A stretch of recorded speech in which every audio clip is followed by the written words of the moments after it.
What up, podheads? Welcome to the Podioslave podcast, episode 123. We're getting fucking old, and we're here to geek out again, as usual. I'm back in California. These guys are still in Maine. I'm trying to get them back to California, but it's taking a long ass time. So it is. I'm sorry. Yeah, we're gonna geek out virtually again. Hold up. Last time I was out in Cali, 2019, I was there. You no-showed my ass, so yeah, Ooh. for a show too. Yeah, okay. Ooh. We're hitting hard here. That one actually stinks because I actually had every intention to get down there. My wife made like fucking stuffed shells or something, and I tried to eat food really quick and then race down there, and then obviously I was stuffed like a stuffed shell, and I was like, that's a new one, blaming the stuffed shells. Yeah. I might use that one. Yeah, save that. You can use that. As an Italian, I might use that too. it worked. The other thing is, right before we press record tonight, Anthony was giving Nate a pump-up speech on how to, intro an episode just for fun, just to mess with him. And he was like, imagine it's 12:45, you're out at the bars, it's last call, you're trying to, talk to somebody that you might want to go home with, and Nate comes back with, "We're old now." Got to speak the truth, man. So are we old, or is the podcast old? Because 123, that's 2+ years at this point. Both. We're both old, and the podcast is now becoming old. I mean, hey, good for us. Yeah, in dog years, right? 2020, but now it's 2022. That's 30 years right there. Oh my God, right? Yeah. 30? Lots changed. Oh. It feels like 30 sometimes, That doesn't new it? math. Yeah. Yeah, technology has changed. Concerts are back. All our predictions were false, Not all of them. Some of them were. Some were right on. Yeah, no hazmat suit, but yeah. I'm not wearing one of those fucking things. Fuck that. Yeah, that was a gnarly time. Now we're here. Now we're going to shows, and now we're going to be talking about shows that we're maybe helping to put on in some capacity. Yeah, well, that is a little maybe down the road for us, but something we would definitely be interested in doing, a Podioslave Presents type of thing. But yeah, we're giving you a little State of the Union tonight. We've been teasing the project. This is going to give you a little glimpse into that, and then some other stuff with us. But yeah, the special project boys, like, we've been working really hard behind the scenes with different interviews of people, talking to some all-time names that we might get into right here, and just grinding on top of putting out an episode a week. I'm not sure how we've gotten to this point. How are you guys doing? I thought you were going to leave out that very key key point, which is we're changing the tires while the car is running. Yeah. And it's still running. Like, we're still pumping out episodes, actually in person. Nate's flying across the country with a newborn. Yeah, newborn babies, jobs, pandemics, fucking yeah. We are. We're like the NASCAR podcast. We're making it happen in real time. Drink multiple. All right. I got two a different. Twist my arm. two different things simultaneously. I got to say one thing. It's hard. We're saying it's difficult, but it's actually way more difficult than we can even like describe in words, because it's a balancing act. It's like, it's already hard to delegate time, but you got to keep everyone happy too. So I think we're all succeeding in that regard, but it's we're following our dreams, right? We're that punk rock band that's moving from a small tiny ass club to like itching our way to that theater, and we're like, oh dude, I want to play the State Theater so bad, and I think we're gonna get booked. And you just figure it out. Yeah, right. Take it and then let the pieces fall where they may. Well, because with us, you got 3 people, 2 time zones. As soon as you add a 4th guest, it's a 4th person, and chances are, I mean, the luck we've had, it's a 3rd time zone. And even, sometimes it's 6 hours ahead if they're in Europe, but it's not easy for even them to make the time. So you throw that in on top of jobs and kids. Yeah, it's not easy, but here we are. And I think, I don't know how much we're going to give away tonight. I don't know. How much should we let the cat out of the bag? Well, just to the last point on that, you throw the us three with 2 time zones, kids, family, jobs, all that, and then throw in a guest or 2, depending on what we've got, sometimes 3. And then you put in the fact that we have to, we edit all that stuff. The time zones are different. Sometimes, depending on the guest, and we've had a couple of fairly big names. I mean, Peanut, Sergio, Jesse. There's a lot of names back there that are I'm so stoked that we got to talk to, but like, when they say they can do a time, you just try to move your life around to get that time. So there's that too. That piece of it you taking time off from work, to try to figure out if you can talk to Sergio. Like, why? Of course, we're here for it. That's why we do that stuff. But man, it's kind of wild. I never thought that I'd have a side project or like a passion project like this that turned into something like that. Where I'm like, yeah, I'll take that day off of work if I can to chat with Sergio of Quicksand. Like, fuck yeah. That's so funny. That's that like discussion we've had on the podcast. Like, doesn't it piss people off if you're going to distract from your main gig to do a side passion project, a side project, and have that be priority? But now we can kind of understand that mentality, which is like, it's worth it because it's an amazing phenomenon that this actually came together. So why would we not shift things around to make it happen or make a go of it? So yeah, I guess. The point being, there's a lot of sacrifice that goes into this, but it's 100% worth it. Yeah, we love it. So, special project. Do we want to tell them who we've been talking with and how it came about? We can do that.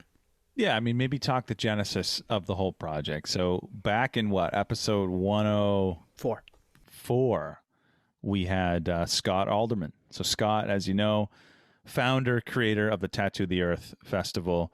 Back in 2000, when we chatted with him, he had just put out a book, if you guys remember that, The Caravan of Pain, True Story of the Tattoo the Earth Tour, which is a great read. Even if you're not into the music, the story alone, it's not all, the theme of it isn't 100% about the tour. It's about behind the scenes. It's about Scott as a person. It's a great read. I read it in like 3 days, and these days I don't read a lot of books, and I loved it. So we had that interview, completed that. When was that? Back in March? April? Yeah, April? March or April. I'll give you the date. March 7th is when that episode dropped. March 7th. So that whole conversation came up very organically for us. It was a perfect fit for us. Dropped that episode. And then a few weeks later, a month later? I don't know. Yep, about a month. What happens then? Scott emails us and lets us know that, Tattoo the Earth might be coming back as a date, a festival day, which has since been announced. It's August 27th at Worcester, the Palladium Outdoors, and asks us if we're into maybe putting together a little podcast mini-series around that. And we were like, yeah, why not? Like, we could talk to some people that were around for the 2000 dates, some of the bands that were there, some of the people that work behind the scenes, and you'll hear a bunch of that next week in episode 1 of the behind the scenes folks. And then talk to some of the bands that are also maybe playing this date. And at the time of this recording, we have some of those in the can too. And, we're pretty excited that we've been able to talk to those folks. And I mean, do we want to spill the beans on the big one? Because the big one right now is pretty wild. I don't know. I think we do it. Fuck it. All right. We talked to Anthrax, guys. We talked to fucking Anthrax. Anthrax. Scotty and Frank Bello. You might have heard of them. Yeah. So pretty wild stuff. And, that story, the stories that are going to come out around that are awesome.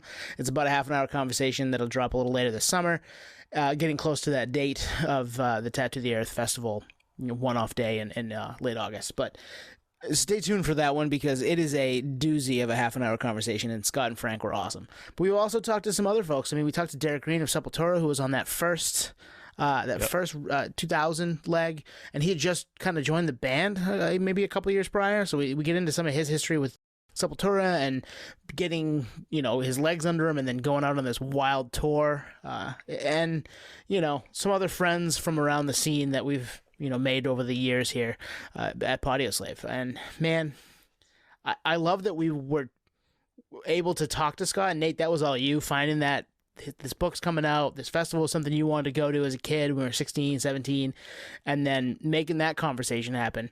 Twan reading a book in 3 days and kind of pointing us into the spots that we could figure out that make that conversation great, and then turning it into this. So I'm so stoked. This is awesome. And I think the format's going to be 5 or 6 episodes. First episode, as we said, will be, original behind the scenes folks. Second episode, we'll get into bands from the first tour. And then from there, we're going to pivot to bands that are on this year's lineup. So if you've seen the lineup, you know what we're talking about. If you haven't, I'm just going to read the lineup. Tattoo the Earth Worcester, Mass, August 27th, Outdoors Palladium, Anthrax, a Black Label Society, Hatebreed, Red Chords coming back from the dead, At the Gates coming over from across the pond, Municipal Waste, Bleeding Through, Terror, Crowbar, Overcast. I mean, the list goes on. That's a fucking wild lineup, and some bands that haven't played in a long time. Yeah, it's right up our alley. And just the fact that Scott chose us, out of all people, the fact that this all came together is very, very reminiscent of the book. You're right. I mean, you read chapters in that book and it's just right place at the right time. Just this immediate trust with Scott. He's an easy guy to talk to, but the fact that he's bringing us into his world and we get to talk to Anthrax. I mean, I don't think that would have happened any other way. And if it did, it wouldn't be this nerdy. Let's put it that way, right? This is like the way that this played out is like a perfect storm. It's like a nerd movie. Everything that we've ever wanted with this podcast, this is kind of the cream of the crop right here. Like we have been working really hard, but we never thought something like this would come together. I, hint to friends all the time, like, yeah, like the podcast is going great. We're actually kind of working some industry angles here lately, and I can't really give away too much, but it's picking up steam. Let's put it that way. And this episode is really to spill those beans to an extent and say, hey, like we're here to stay, and we're actually doing the things that we actually never even thought we would do. This is beyond what we kind of ever fathomed. Not so soon, anyway. You know what I mean? Right. I think it would have, without this connection, it probably would have maybe a few more years. I mean, Scott, Ian, and Frank, those guys, they're not talking to everyone. And the outlets that they're talking to, it's very, very tight company, right? It's exclusive. You're in the club or you're not, And it's wild that we were able to have a half an hour with those guys, and that's not the only thing. There's some other stuff in there that's going to be really fun for you to listen through and hear about. And that tour is 2 tours coming together for that day. Like if you go to Anthrax's website, or you go to Black Label Society's website, it's not on that like tour flyer because it's its own thing, and they're helping kind of resurrect this. The brainchild of Scott Alderman, the Tattoo the Earth Festival. There's going to be body art people there. There's going to be tattoo folks there. It's going to be a crazy day. And, our plans right now are to be at it and give you some behind-the-scenes stuff, whether it be video or conversations with bands. That's the hope. And, that's to be determined. That's a couple months away now. But that should be, something we can give you, at least some photos and videos from that date. That's our plan. So it's going to be a wild day. It's going to be an awesome lead up to it, and we're really excited to give you all this stuff that we've been working on behind the scenes now for the last, 2 months. And if you're in the New England area, or even if you're beyond, outside of that, check it out. The lineup is killer. Even if you've actually been to the Palladium, chances are you don't even know about the outdoors. I went at this point probably a couple months ago. Newfound Glory headlined Sticks and Stones Fest. And there were like 6,000 or 7,000 people there comfortably. You did not feel like it was packed. And it's in this big parking lot behind the Palladium. Food trucks.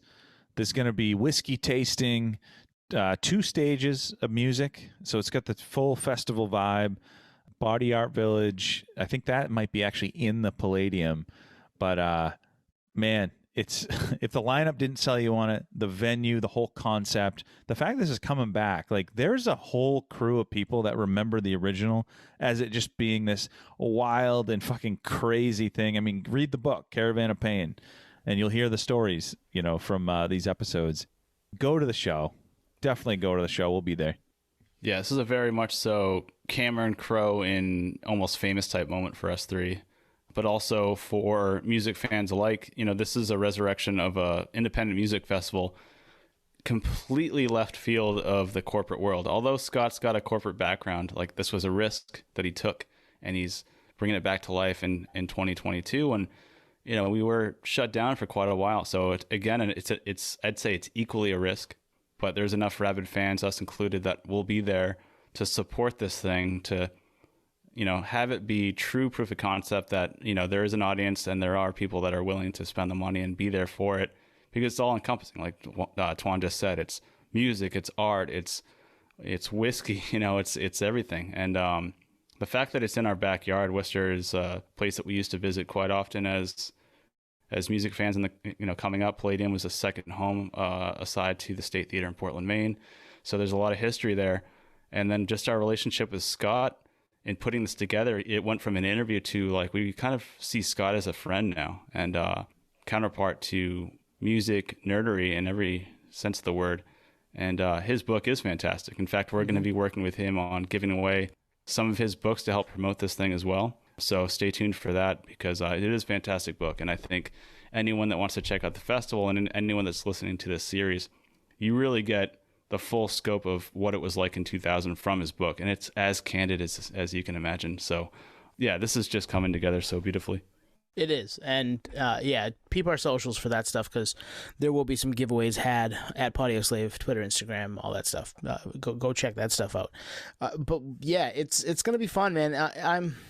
I'm excited to get these stories out there, because it isn't all just Tattoo the Earth, but it is Tattoo the Earth. Like, all of these things that we've talked about with these different folks, whether it be Derek, as we said, of Sepultura, Myron from War Cross Movement, who played in the shows in 2000, the Anthrax guys who are bringing it back to help bringing it back to life, and then the people from next week in episode 1. I mean, we get stories from a lot of people that were behind the scenes. Naomi Fabricant, press liaison, tour manager from the original Tattoo the Earth. Kevin Lyman, who is, if you are a nerd like us, you know who Kevin Lyman is. But if you aren't, and you're here for the first time, which is awesome, thank you. The creator of the Warped Tour. He's on next episode 1 next week. Mike Bellamy, who was in the room when the idea was created. He's part of episode 1 next week. And then France Strine, who, if you follow the Tattoo the Earth socials, you've seen a lot of his photos. And he was kind of making his way as a photographer from the Atlanta area, and then just showed up on Scott's doorstep, and his stories are pretty wild too. So check that stuff out. It's all going to be there next week, and the next couple of weeks we're going to have some stories around this kind of iconic, at this point to us anyway, and any nerd of independent music festivals and tattoo culture and that type of stuff. It's really wild. So we hit you with the closer, and we hit you with some of the names to kick us off. There's also a couple episodes featuring folks for bands that we're not even going to give away right now. I think the Anthrax gets you excited. Derek Green gets you excited. Behind the scenes stuff. But yeah, we're not going to give it all away right now. And I think, have we even said what this thing's called? We're calling it Podioslave Tattoos the Earth. You're right, we haven't. Yeah. Podioslave Tattoos the Earth. Scott actually came up with that. Got to tip our hat to him. Yep. This is our nerdery summer camp. We've been looking forward to this all summer, and we've been holding it in this whole time. So it's a big hard, surprise. Man. It's been really hard to keep it in. Yeah. We've hinted at it here and there. I mean, if you listen to last week's episode, I think, Twan, you found a picture of Anthrax in one of those magazines, and who were like, "Oh, Anthrax, yep." Recognize those guys. Heard they were big Yankee fans. I wonder who told me. They told us.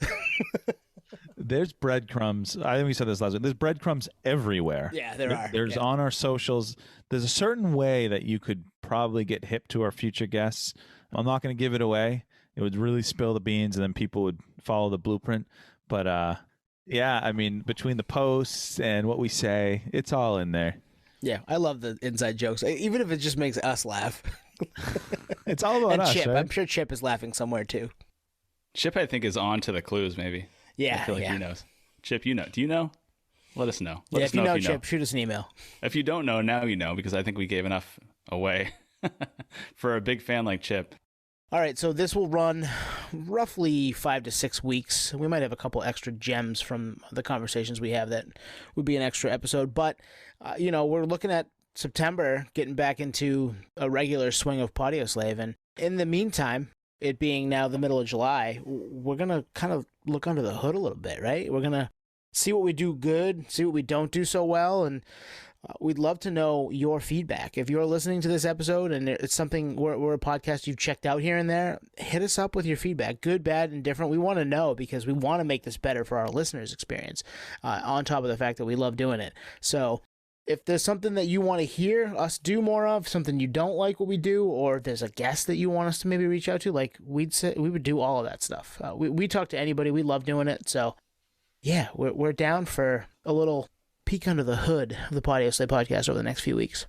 Yeah, I mean, I think if we think about what we've done for previous episodes, it's either the three of us chatting, whether it's chatting about a genre, an album, a band names. We've done several episodes of that, or it's chatting with other people. So there's either, if you have an album that you want us to dig into, a band, we've done episodes on Green Day, Foo Fighters, probably others, right?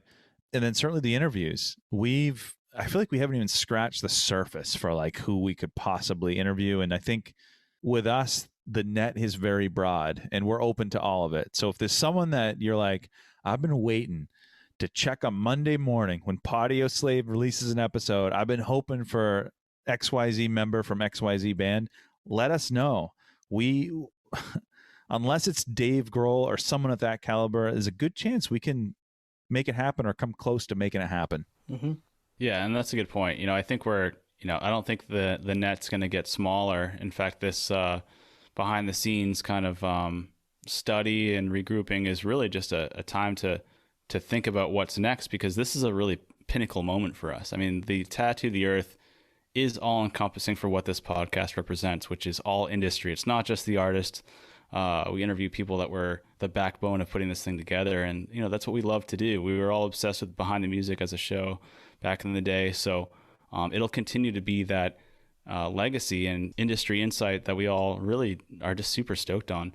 And with that said, we want to continue to go further and deeper and learn more and have other individuals on here to talk about, the background and where it's going and where it was and, what's going to happen. And I think we will talk to pretty much anyone. There's really nothing's off limits, but yeah, we will definitely take suggestions. So if you have anything you want us to talk about or deep dive on or bands to interview, although if there's bands you want us to interview and it is a far stretch and you have a connection, we will gladly take it. Oh yeah, definitely. So, shorter episode tonight. We really appreciate everybody that's checked us out to this point and everybody that shares in this nerdery journey that we've been on now for 2+ years and longer than that as friends and fans of all things music. But in the Podioslave world, it's been really cool, and to bite off more than we can chew with this project, and to have it be coming out the way that it's coming out. I'm really stoked, and I'm really proud of what we've been able to accomplish with that stuff. And I think you guys are really gonna like it. I think you're gonna really enjoy the conversations that we've had with these people over the next couple of weeks. And if you've got ideas, hit us up. Again, nothing's off limits. We've interviewed singer-songwriters, pop punk bands, thrash metal, metalcore. I mean, geez, we could go on and on. Promoters, photographers, all of it. All of it. So hit us up and keep listening. We love it. All right, more to come. Talk to you soon. Cheers. Peace, potheads.